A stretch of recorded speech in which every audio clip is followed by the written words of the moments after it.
Hello students, welcome to the class. आज की class में आप सभी का स्वागत है। तो आज हम अपने इंग्लिश ग्रामर की टेंस के टॉपिक को डिस्कस कर रहे थे अभी तक, और आज हम उसी में टेंस के आगे हम उसके कुछ प्रैक्टिस क्वेश्चंस को डिस्कस करेंगे और ये देखेंगे कि जो कॉन्सेप्ट हमने पढ़े हैं उस कॉन्सेप्ट से हम अपने क्वेश्चंस को किस तरीके से बनाएंगे, और सेम आपको ऐसे ही क्वेश्चंस एग्जाम में देखने को मिलेंगे। देखिए, टेंस जो है वर्ब का एक पार्ट है। मैं आपको ये कहूँ, देखिए वर्ब के साथ ना, वर्ब को दो चीजें अगर हम चर्चा करें थोड़ा सा टेंस के बारे में, राइट। तो सबसे पहले हम यही आज की क्लास को ही स्टार्ट कर लेते हैं कि आज हम जो है प्रैक्टिस क्वेश्चंस को डिस्कस करेंगे टेंस को। लेकिन अभी जो मेन टॉपिक है, जो मेन कॉन्सेप्ट है हमारा, वो है टेंस। अब मैंने यहाँ पर अगर ध्यान से देखा हो तो मैंने चैप्टर का नाम रखा टाइम एंड टेंस। तो क्यों मैंने टाइम एंड टेंस रखा? देखिए, टाइम जो एक हमारी फिजिकल क्वांटिटी है, आप उसको मेजर करते हो सेकंड में, मिनट में, आवर्स में, डे में, वीक में, ईयर में, डिकेड्स में, सेंचुरी में, और राइट। तो जो हम टाइम को मेजर करते हैं, ये तो हमने हो गया कि हम उसको फिजिकली कैसे मेजर करते हैं। अगर मैं आपसे बात करूं लैंग्वेज में टाइम को हम कैसे पता करेंगे, लैंग्वेज में हम ये कैसे बताएंगे कि ये प्रेजेंट की बात हो रही है, पास्ट की बात हो रही है, फ्यूचर की बात हो रही है। तो लैंग्वेज में जो हमारा एक्शन होता है वो बताता है हमारा टाइम। यानी अगर एक्शन हमारा पास्ट का है तो वो पास्ट के टाइम की बात हो रही है, एक्शन अगर प्रेजेंट में है तो प्रेजेंट की बात है, अगर वो एक्शन फ्यूचर में होगा तो वो फ्यूचर की बात करेगा। तो मेन जो हमारी कॉन्सेप्ट जो होता है वो होता है हमारे एक्शन को लेकर। और आपको अभी तक पता चल गया होगा कि पूरे इंग्लिश में एक्शन की बात कौन करता है? बिल्कुल, वर्ब करता है। तो वर्ब को दो चीज़ें हमेशा कंट्रोल करती है। एक तो आपने सब्जेक्ट वर्ब एग्रीमेंट में भी या फिर वर्ब के सब्जेक्ट को लेकर भी चर्चा करा होगा कि सब्जेक्ट के अनुसार वर्ब आती है। सब्जेक्ट के अनुसार वर्ब आएगी, यानी सब्जेक्ट सिंगुलर है तो वर्ब सिंगुलर होगा, सब्जेक्ट प्लूरल है तो वर्ब प्लूरल होगा। इतना काम होता है सब्जेक्ट और वर्ब के रिलेशन का। अब मैं बात करता हूँ टाइम। देखिए, टाइम के अकॉर्डिंग वर्ब आती है, कभी भी वर्ब के अकॉर्डिंग टाइम नहीं आएगा। अगर क्वेश्चन में यस्टरडे लिखा गया है और उसके बाद वर्ब जो है फ्यूचर में लिखी गई है, तो आप यस्टरडे को टुमारो नहीं करेंगे, वर्ब में चेंज करेंगे, राइट। ये चीज़ हमेशा ध्यान में रखना कि इस वर्ब जो है सब्जेक्ट से चलती है और टाइम से चलती है। ये तक हो गया वर्ब का कॉन्सेप्ट। क्योंकि मैंने आपको बताया कि वर्ब का एप्लीकेशन यूज होता है सब्जेक्ट वर्ब एग्रीमेंट में, टेंस के अंदर और हमारा वॉइस के अंदर। अगर हम बात करें टेंस, टेंस को जो हम बोलते हैं, राइट, हमने तीन पार्ट्स में हमने टेंस को बांटा हुआ है। अगर मैं बात करूँ काल को, हमने किस में काटा हुआ है? भूतकाल यानी पास्ट की बात करेंगे, वर्तमान यानी जो अभी प्रेजेंट में हो रहा है प्रेजेंट टेंस की बात करेंगे, और उसके बाद हमारा एक और होता है फ्यूचर यानी भविष्य काल की हम बात करते हैं। अगर मैं इनको हमने और अलग अलग चार पार्ट्स में बांटा हुआ है। जैसे सिंपल, सिंपल को हम इंडेफिनिट भी बोल देते हैं। उसके बाद कॉन्टिन्यूअस, कॉन्टिन्यूअस टेंस को लेकर हम बात करेंगे, परफेक्ट टेंस, और उसके बाद परफेक्ट कंटिन्यूअस, कॉन्टिन्यूअस। तो past simple, past continuous, past perfect continuous, present simple, present continuous, present perfect continuous, future के साथ सेम हो जाएगा। हर एक के अंदर क्या होता है, मान लीजिए पास्ट सिंपल हम कब यूज़ करते हैं, प्रेजेंट सिंपल क्यों यूज़ करते हैं, क्यों कंटिन्यूस टेंस यूज़ करते हैं, इसके बारे में मैंने आपको डिटेल में जानकारी दे के रखी हुई है। आप अपनी स्लाइड्स को देखिए, वहाँ पर चेक करिए, आपको हर एक चीज़ आपको पता चल जाएगी किस तरीके से कौन से टेंस का इस्तेमाल किया जाता है। अब हम बात करते हैं जो हमारा मेन आज का जो कंसर्न है जो टॉपिक का पढ़ने का, वो ये है कि आज जो है हम अपने 25 क्वेश्चंस को प्रैक्टिस करेंगे, और वो जो 25 क्वेश्चंस हैं हर एक क्वेश्चन को हम डिटेल एनालिसिस करेंगे। यानी हर क्वेश्चन का हम डिटेल एनालिसिस करेंगे, हर चीज़ को हम डिटेल में जाकर पढ़ेंगे। तो शुरुआत करते हैं हम अपने क्वेश्चन नंबर 1 से। अब क्वेश्चन नंबर 1 को ज़रा ध्यान से देखिए। Although the manager was keen on getting the work done by Sudhir yesterday, he tries to avoid it. अब आपको टेंस फाइंड करना है, यानी हमें पता है टेंस में एरर है, तो टेंस का मतलब है वर्ब में एरर होगी, तो आपको वर्ब में पता करना है। सबसे पहली बात कि सेंटेंस को पढ़ के ये पता करो कि ये सेंटेंस जो है किस टाइम का है, या तो ये पास्ट की बात करेगा, या प्रेजेंट की बात करेगा, या फिर फ्यूचर की बात करेगा। अगर हम इस सेंटेंस को पढ़ें तो यहाँ पर हमें कहाँ की पता, किस समय की बात चलेगी। Although the manager was keen on getting the work done by Sudhir done through Sudhir yesterday, he tries to avoid it.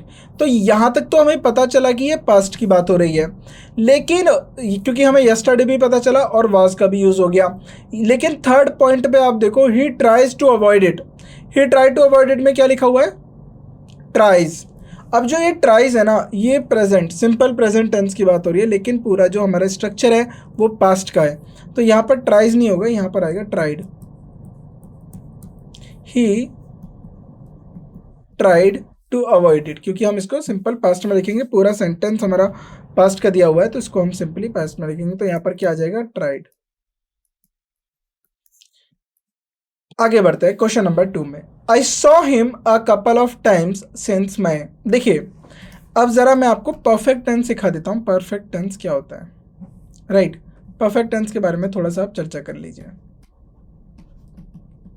Perfect tense, देखिए परफेक्ट टेंस में होता यह है कि कोई एक्शन अगर आपका पास्ट में चला है और वो प्रेजेंट में भी है, उसका अगर जो आप चर्चा कर रहे हो उस विषय के बारे में, वो कंसर्न उसका प्रेजेंट में भी है, वर्तमान काल में भी उसका उस पर कंसर्न किया जा रहा है, उस पर ध्यान दिया जा रहा है, जो एक्शन पास्ट से शुरू हुआ है। तो ऐसे एक्शन को हम जो है परफेक्ट टेंस में डिनोट करते हैं। अब कहने का मतलब ये है कि यहाँ पर क्या बात हो रही है कि मई से लेके अब तक वो बात ये कर रहा है कि मान लीजिए अब जो है दिसंबर हो रहा है और ये मई है, तो बोल रहा है सिंस मई से लेके अब तक मैंने उसको कपल ऑफ टाइम्स, मतलब कुछ बार देखा है। यानी किसी पर्सन की बात कर रहे होंगे, उसके अपीयरेंस की बात कर रहे होंगे कि कब उसको देखा है। तो यहाँ पर पास जो हमारा परफेक्ट टेंस जो है, प्रेजेंट परफेक्ट टेंस का इस्तेमाल किया जाएगा, क्योंकि ये एक्शन पास्ट में, देखिए पास्ट से लेके अब तक आ रहा है। अगर आई सौ को मैं देखूँ तो ये पास्ट का हो जाएगा कि मैंने मई से लेके अब तक उसे कितनी बार देखा था।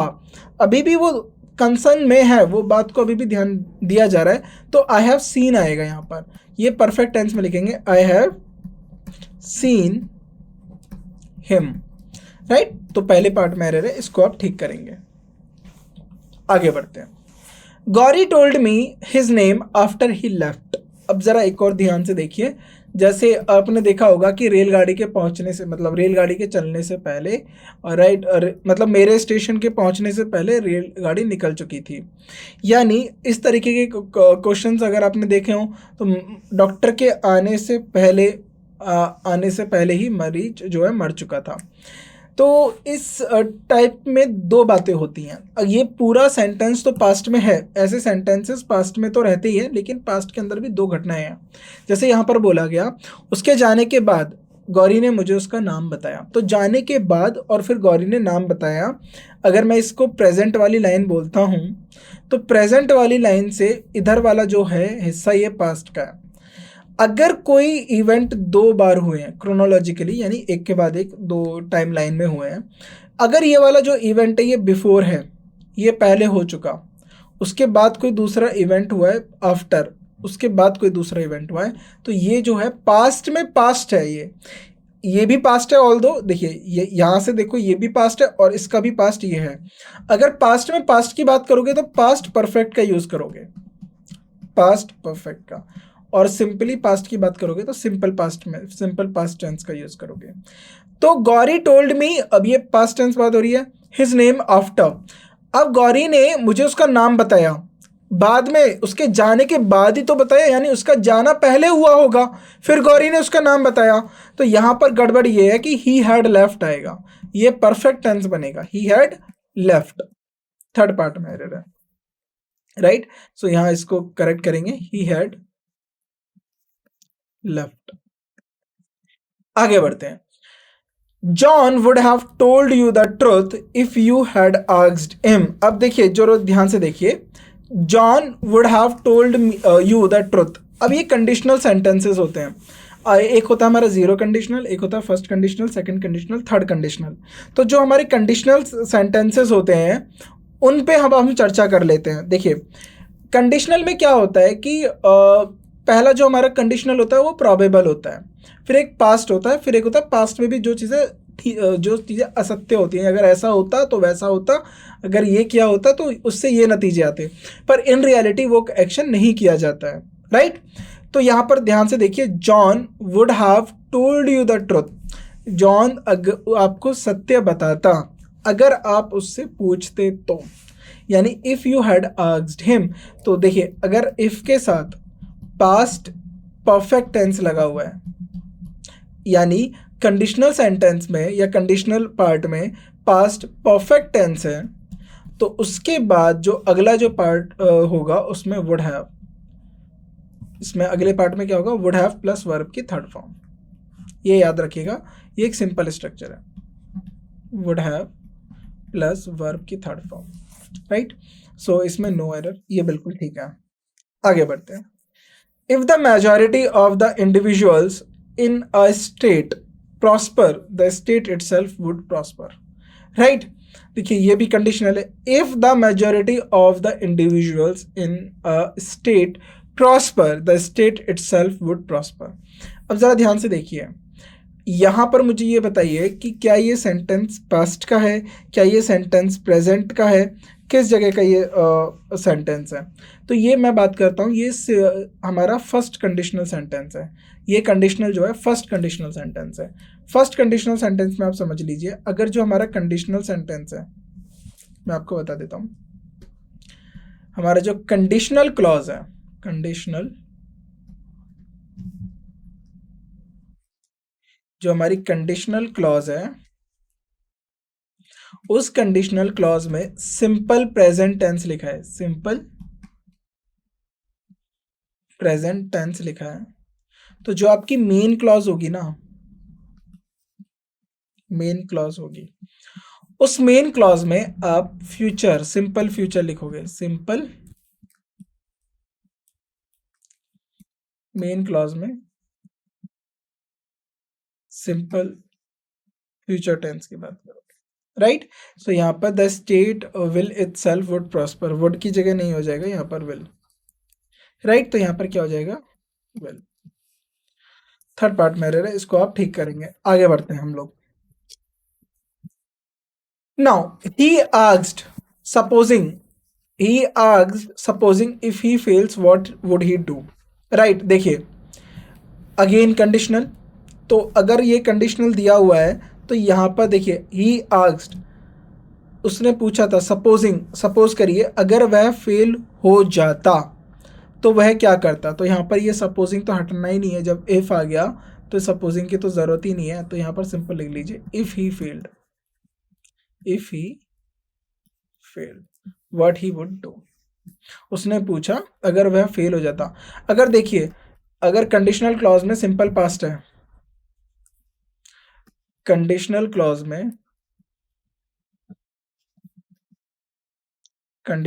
में मैंने यहाँ पर तीनों कंडीशन बता दी हैं। ये हमारी सेकंड कंडीशन होती है, इससे पहले वाली फर्स्ट, और जो एकदम स्टार्टिंग में कंडीशन बताई थी वुड हैव वाली प्लस वर्ब की थर्ड फॉर्म, वो थर्ड कंडीशनल होती है। कंडीशनल क्लॉज में अगर हमारा सिंपल पास्ट है, तो जो मेन क्लॉज होगी ना आपकी, उसमें वुड प्लस वर्ब की फर्स्ट फॉर्म होगी, वुड प्लस वर्ब की फर्स्ट फॉर्म। यानी यहाँ पर देखिए व्हाट ही वुड डू, तो वुड प्लस वर्ब की first form, not third, verb की फर्स्ट फॉर्म है, तो यहाँ पर ये नहीं आएगा, इफ ही फेल्ड आएगा, राइट। तो इसको आप करेक्ट करेंगे, इफ ही फेल्ड, तो इसकी जगह क्या लिखोगे आप, if he failed, second part में error. Now the increase in consumption is directly proportional to the increase in income. तो इसमें कोई एरर नहीं है, ये तो सिंपल सा एक स्टेटमेंट है, ये जर्नल स्टेटमेंट है कि अगर आप कंजप्शन, खपत बढ़ा दोगे तो इनकम में भी जो है डायरेक्टली, यानी अगर खपत भी बढ़ेगी तो इनकम भी अपने आप बढ़ जाएगी। तो इसमें कोई प्रॉब्लम नहीं है, ये बिल्कुल ठीक है। आगे बढ़ते हैं। 2 hours have passed since he had fallen asleep, यानी कहने का मतलब है जब से वह सोया है 2 घंटे बीत चुके हैं, राइट। जब से वह सोया है 2 घंटे बीत चुके हैं। 2 hours have passed, देखिए 2 hours have passed। अब क्या है, ये आपने प्रेजेंट, ये किस में दे दिया आपने, ये प्रेजेंट परफेक्ट टेंस में दे दिया। कोई घटना पास्ट में हुई है और वो अभी तक चलती आ रही है, यानी वो 2 बजे सोया है और अब 4 बज रहे हैं, तो यानी ये पास्ट में सोया है। तो ही हैड फॉलन अस्लीप, ये देखिए ये परफेक्ट टेंस है, ये इसमें परफेक्ट टेंस लिखने की ज़रूरत नहीं है, यहाँ पर ही फेल अस्लीप हो जाएगा। ही फेल, फॉल का फेल हो जाता है ना, ही फेल अस्लीप, इसको आप सिंपल पास्ट में लिखेंगे। क्योंकि ये सिंपली एक पास्ट की टाइमलाइन की घटना है, तब से अब तक 2 घंटे बीत चुके हैं, राइट। तो थर्ड पार्ट में एरर है, इसमें लिखेंगे he fell asleep, not fallen, he fail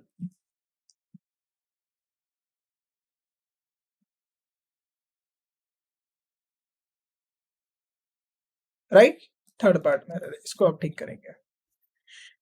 Having broke down, the driver sent the car to the garage। तो having broke down का मतलब है, यहाँ पर broke down का मतलब ये भी हो सकता है कि ड्राइवर broke down हो गया, यानी ड्राइवर broke down का मतलब है कि इमोशनल हो गया, रोने लगा।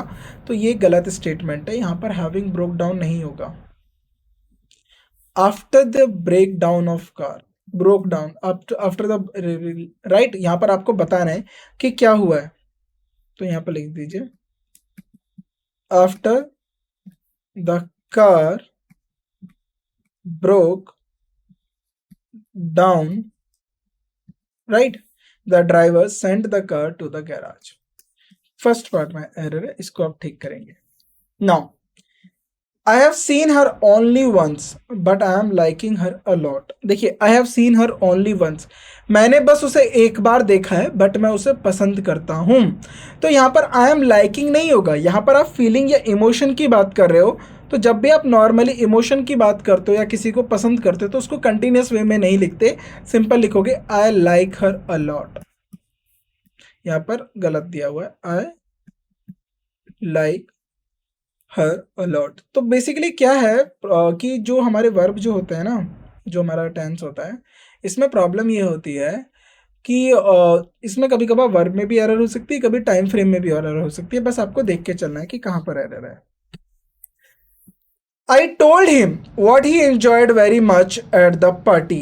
I told him that we enjoyed, not sorry, मैं इसको रॉन्ग पढ़ गया। I told him that we enjoyed very much at the party।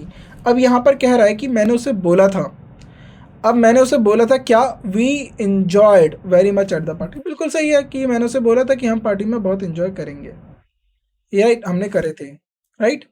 मैंने उसे बोला था हमने पार्टी में बहुत एंजॉय करे थे, राइट। तो मान लीजिए ये किसी और को बता रहा है और उसको बोल रहा है वो इसके साथ गया हुआ था पार्टी में, तो बोल रहा है कि मैंने उस लड़की को बोला था कि हम पार्टी में हमने बहुत एंजॉय किए थे या फिर करे थे, राइट। तो इसमें कोई एरर नहीं है, ठीक है।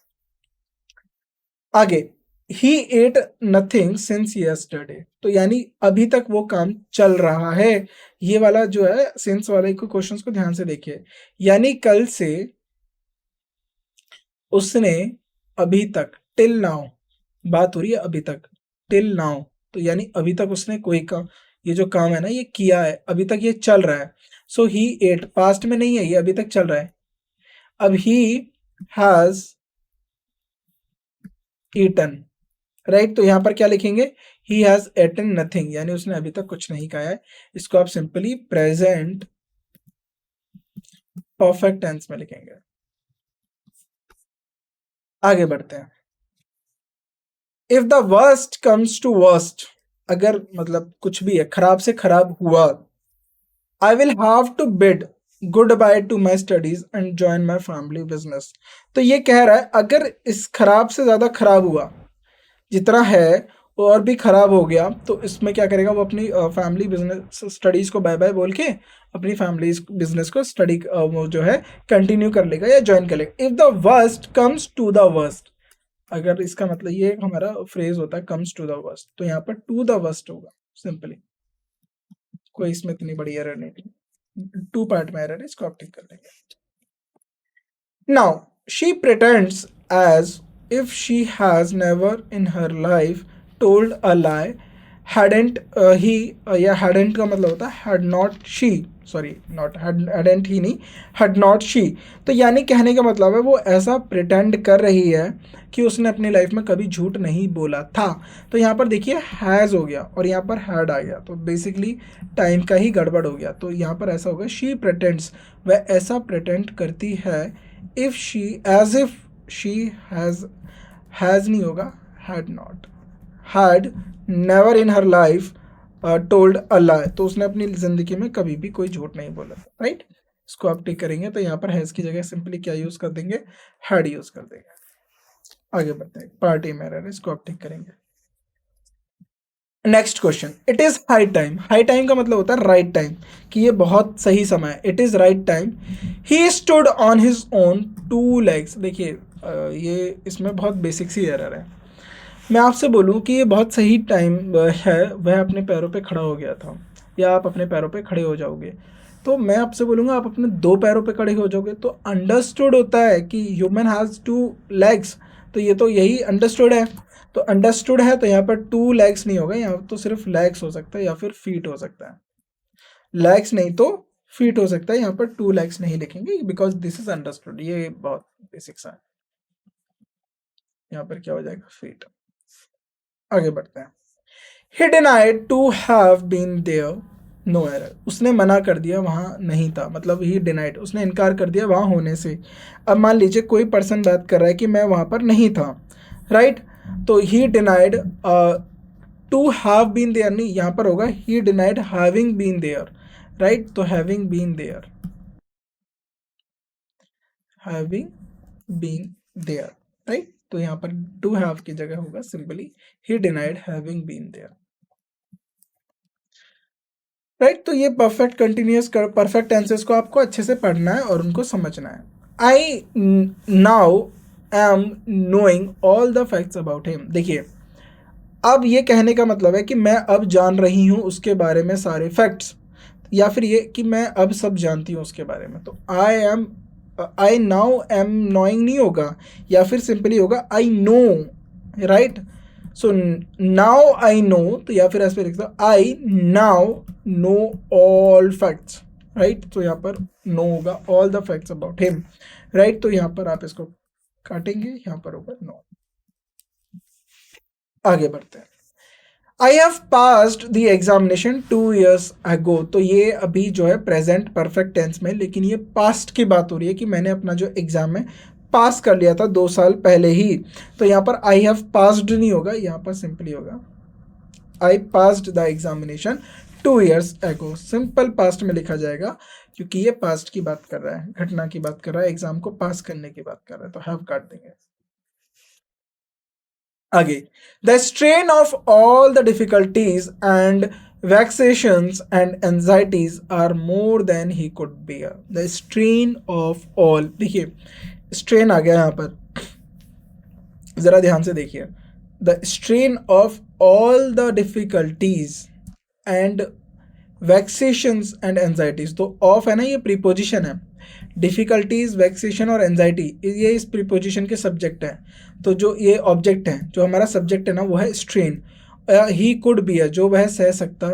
अब ये जो पास्ट की बात हो रही है, वॉज नहीं आएगा यहाँ पर, यहाँ पर आएगा आर नहीं आएगा, यहाँ पर आएगा was more than he could bear. वो उतना था जो उतना सह सकता था, मतलब उसके सहन शक्ति से भी ज़्यादा थे एंजाइटीज, डिफिकल्टीज। तो थर्ड पार्ट में एरर है, पहले तो टाइम की एरर है, दूसरा यहाँ पर आएगा सिंगुलर क्योंकि स्ट्रेन के बारे में बात हो रही है, राइट। तो यहाँ पर आर की जगह क्या यूज करोगे आप, वॉज। आगे बढ़ते हैं। Now question number 20। He has read four, देखिए he has read 4 plays written by Shakespeare by the end of this vacation। दो तरीके हैं इस बात को कहने के। एक तो कि उसने इस जो हमारी जो वैकेशन थी, इस वैकेशन के एंड तक 4 प्लेस जो है पढ़ लिए थे शेक्सपियर के, या फिर इस वैकेशन के एंड तक वो 4 प्ले शेक्सपियर के पढ़ लेगा। दो तरीके हैं इसको कहने के, राइट। लेकिन अभी जो हमारे पास दिया हुआ है वो दिया हुआ है present perfect tense, has read. लेकिन अगर मैं इसको प्रेजेंट परफेक्ट टेंस या एग्जामिनर का माइंडसेट देख के चलूँ तो वो आपसे पास्ट के बारे में बात कर रहा है कि ये जो वैकेशन अब खत्म हो चुकी है। तो यहाँ पर प्रेजेंट परफेक्ट तब होता कि वैकेशन चल रही है और उन्हीं वैकेशन के दौरान वो चारों प्लेस को पढ़ रहा है, यानी उसने डे 1 से शुरू करा होगा और अब तक वो उसे पढ़ता चला आ रहा है, यानी कोई पास्ट में घटना हुई और अभी तक कंटिन्यू है या उसका अभी तक असर देखने को मिल रहा है। लेकिन यहाँ पर कहने का मतलब है कि वो कंप्लीट पढ़ चुका है। तो यहाँ पर ही हैज़ रेड नहीं आएगा, ही रेड, वह उसने पढ़ लिए थे, राइट। ही रेड, अब यहाँ पर आप सिंपली लिखेंगे ही रेड फोर, ये रेड, रीड, रेड। तो इसको हम जो है इसका प्रोनाउंसिएशन से चेंज करते हैं, बाकी इसके लिखने के तरीके में कोई नहीं आता, सेकंड फॉर्म होगी वर्ब की। तो यहाँ पर ये हटा देंगे और ये जो वर्ड ना, समझ जाइएगा ये सेकंड फॉर्म है। अगर फर्स्ट फॉर्म होती तो रीड से आता, second form of the verb, right. आगे बढ़ते हैं पहले पार्ट में। When you have gone through papers, kindly return them to us। जब भी आप, मतलब बोला है कि जब आप पेपर्स से जाओगे, पेपर्स का मतलब है डॉक्यूमेंटेशन का प्रोसेस, वरना पेपर का प्लूरल नहीं होता है। अगर देखिए पेपर का प्लूरल अगर आपसे पूछा जा रहा है तो वहाँ पर आप उस सेंटेंस के कॉन्टेक्स्ट को समझे, क्योंकि पेपर के प्लूरल को करोगे तो उसका मतलब होता है डॉक्यूमेंटेशन। तो यहाँ पर बोला गया कि when you have gone through the papers, यानी when you have gone through the documentation, kindly return them, उनको वापस लौटा देना हमें, राइट। सो इसमें कोई एरर नहीं है, kindly return them to us, right. Now next आगे बढ़ते हैं हम लोग। Question number 22। The train had left when he had reached the station. मैंने आपको बताया था ना कि जो ट्रेन है वो जा चुकी थी जब वह स्टेशन पहुंचा था। तो इसमें भी आपका जो प्रेजेंट की लाइन है उसको पकड़ो, प्रेजेंट की लाइन, और यहाँ पर दो पास्ट के इवेंट हो गए, पास्ट। अब ट्रेन का जाना पहले हुआ है, देखिए ट्रेन पहले हुई है, बाद में वो पहुंचा था, यानी ट्रेन पहले जा चुकी थी फिर वह पहुंचा था। तो यहाँ पर train had left when he had reached, तो ये बिल्कुल सही दिया हुआ है, ये बिल्कुल सही लिखा हुआ है, ये परफेक्ट टेंस में लिखा हुआ है, पास्ट परफेक्ट टेंस में लिखा हुआ है बिल्कुल, क्योंकि ये घटना पहले हुई है। लेकिन ये बाद में हुई है तो इसको आप सिंपली पास्ट में लिखोगे, ही reached the station. Second part में एरर है, क्योंकि मैंने आपको बताया कि ये पहले हुआ है पास्ट में, फिर उसके बाद ये हुआ है, तो आप simply he reached the station. आगे बढ़ते हैं। I wish I am the richest person in the whole wild world. तो इस कहने का मतलब है कि ये हमारा कंडीशनल सेंटेंसेस है और ये इमेजिनरी सिचुएशन है। ये बोल रहा है कि मैं विश करता हूँ, मतलब मैं विश, मतलब मैं, मेरी इच्छा है कि मैं दुनिया का सबसे अमीर आदमी होता।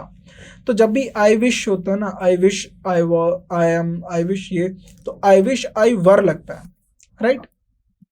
आई विश आई वर, तो ये हमारे कंडीशनल सेंटेंसेस में भी हम पढ़ लेंगे। तो यहाँ पर I wish I were, right.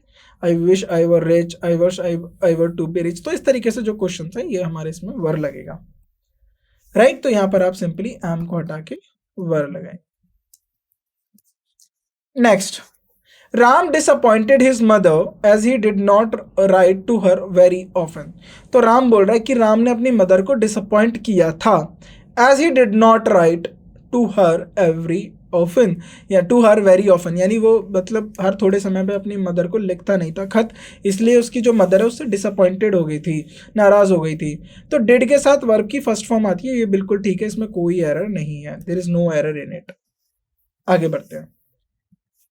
Now after you will return from Chennai I will come and see you.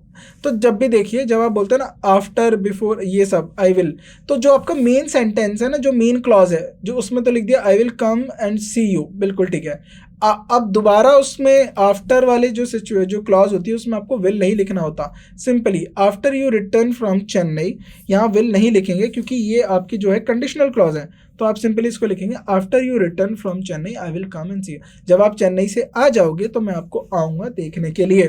Hindi में दोनों में गा और गी लगेगा, राइट, गागा आएगा दोनों में, यानी दोनों फ्यूचर का देंगे, आपको सेंस देंगे। लेकिन आप क्या करोगे, आप इसको ध्यान से पढ़ेंगे तो जो आपका कंडीशनल क्लॉज होती है वो हमेशा सिंपल में रहेगी, मेन क्लॉज आपकी जो है फ्यूचर टेंस में रहेगी, राइट। तो यहाँ पर हमने 25 क्वेश्चंस को, बहुत इंटरेस्टिंग क्वेश्चंस को हमने डिस्कस किया, तो आप इस क्वेश्चंस को देख लीजिएगा, राइट, और इनकी अच्छे से प्रैक्टिस करिएगा। अगर आपने इसके साथ साथ अपने खुद के रिस्पॉन्सेज दिए हैं, तो अगर आपके रिस्पॉन्सेज पूरे ठीक है, वेरी गुड, आपका कॉन्सेप्ट भी ठीक है और आपकी प्रैक्टिस भी ठीक है। अगर आपका रिस्पॉन्सेज 20 से लेकर 24 के बीच में है, इट मीन्स आपके कॉन्सेप्ट तो ठीक है, लेकिन आपको प्रैक्टिस की थोड़ी ज़रूरत है और कॉन्सेप्ट भी थोड़ा शार्प करिएगा जहाँ पर आपको एरर देखने को मिली है। अगर आपके क्वेश्चन 15 से लेकर 20 तक ठीक है, तो यानी इसका आपको मतलब कॉन्सेप्ट भी थोड़ा लूज है, प्रैक्टिस तो आपकी बहुत लूज है, तो इन दोनों पे काम करिए। और इससे नीचे वाली कैटेगरी के लिए मेरे पास एक ही राय है, वो अपना कॉन्सेप्ट सीखें, सारे पूरे ग्रामर की एक एक वीडियोस को डिटेल में जाएं, उनको एनालाइज करें, सारे कॉन्सेप्ट्स को अच्छे से सीखें, देन उसके बाद आप अच्छे से आगे का अपना जो प्रोसेस है उस पर काम करें, राइट। तो नेक्स्ट लेक्चर में हम अपने और भी नए टॉपिक्स के साथ मिलेंगे, राइट। तो बाकी की जो हमारे जो इंटरेस्टिंग टॉपिक्स हैं उनको भी डिस्कस करेंगे। तो फिलहाल के लिए आप इनको अच्छे से सीखिए, टाइम एंड टेंस को इनको अच्छे से करिए, और आज के लेक्चर में बस इतना ही, और अगले जो लेक्चर आएंगे उसमें हम और भी अगले ग्रामर के जो हमारे इंटरेस्टिंग टॉपिक्स हैं उनको लेकर डिस्कस करेंगे। और जो भी आपकी प्रॉब्लम्स होती हैं उनको आप चाहे तो कमेंट सेक्शन में या क्वेरी सेक्शन में पूछ सकते हैं। आप दोबारा लेक्चर्स को देख लीजिए, मल्टीपल टाइम देख लीजिए, ताकि आपको जो कॉन्सेप्ट है वो अच्छे से क्लियर हो जाए। तो thank you so much for this session. आज के लिए सेशन के लिए बस इतना ही आज के सेशन में। Thank you so much.